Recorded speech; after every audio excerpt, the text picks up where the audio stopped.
Vorab gesagt, dieser Kalender ist was fürs Klo. Bla bla bla, neuen und mit viel Liebe gemachten Kalender niederländisch. Der ganze Buske Verlag wünscht viel Spaß damit und wir würden uns bei Gefallen, gern auch Begeisterung, sehr über ein bisschen Werbung freuen. Die bezahlen mir ja gar nichts und für die soll ich Werbung machen? Ich mache Werbung. Ich mache keine Werbung. Ich mache Werbung. Ich mache keine Werbung. Jetzt bin ich so motiviert, ich könnte Bäume anschauen. Tote Bäume. Naja. Ich schreibe sonst ja auch Rezensionen über wissenschaftliche Bücher, also warum nicht? Ja, und eine Sprache lernen, das ist ja ein prima Neujahrsvorsatz. Aber ein Kalender reicht doch nicht aus, um Niederländisch zu lernen? Ah, raffiniert. Die arbeiten mit Kindheitserinnerungen. Das Sesamstraßenlied auf Niederländisch. De het, hoezo, hoezo, hoezo. Wie nennt man einen primitiven Holländer? Homo Nederlandertalensis. Ja, das war ein schlechter Witz und Sie werden nicht besser, ihr seid gewarnt. Ah, schön. Zungenbrecher auf Niederländisch. Goedemiddag. Sorry. Ja, das ist jetzt kontraproduktiv. Lang und breit erklären, wie eine Frikandel hergestellt wird. Dann will man doch nicht mehr. Aangenaam met u kennis te maken. Wer sagt denn sowas? Leute, die meinen Kanal nicht abonnieren. So Leute sagen das. Ja, man hat Grimms Märchen ins Niederländische übersetzt und wenn dann das Kind abends hört, hinter den 7 Bergen, dann guckt es die Mutter mit großen Augen an und die muss dann erklären, dass es halt ein Märchen ist. Da gibt es sowas. Na ja, ihr wisst ja, wie das mit Neujahrsvorsätzen ausgeht, oder? Okay, Spaß beiseite. Das alles steht natürlich nicht im Kalender.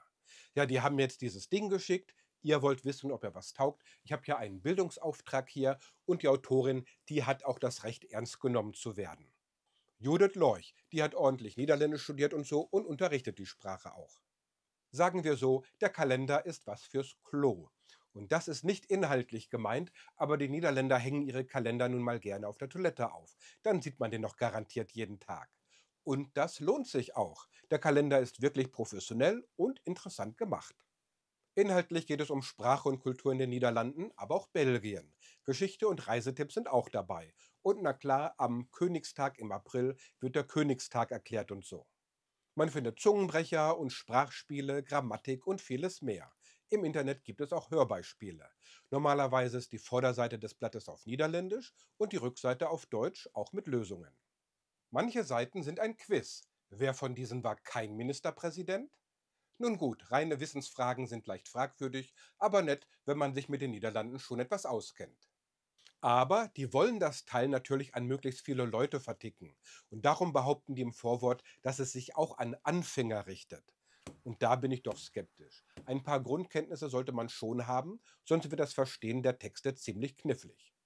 Es hilft auch, wenn man Fachbegriffe schon kennt. Personalpronomen, Konsonant, Komparativ, Adjektiv, Plural, das wird vorausgesetzt.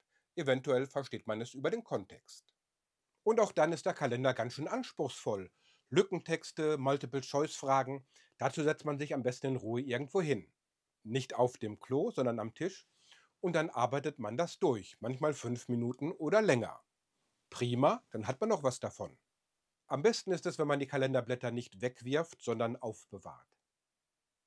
Jemand hat mal gesagt, so ein Kalender reiche nicht aus, um Niederländisch zu lernen. Wer hat das gesagt?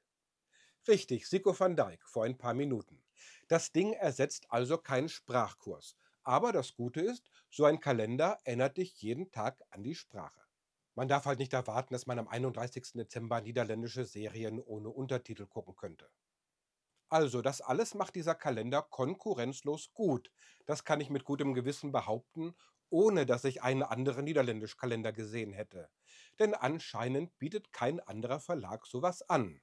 Kalender sind ja auch eher speziell so als Produkt auf dem Buchmarkt. Du kannst das Ding im Januar nicht mehr verkaufen und der Markt auf Deutsch ist ja auch nicht riesengroß. Ja, man kann so einen Kalender verschenken, etwa Verwandten, die sich weigern, Niederländisch zu lernen, winkt mit dem Zaunpfahl, oder dem eigenen Niederländischlehrer. So bringt man die Sprache bei, unterhaltsam und nicht so wie bei dir.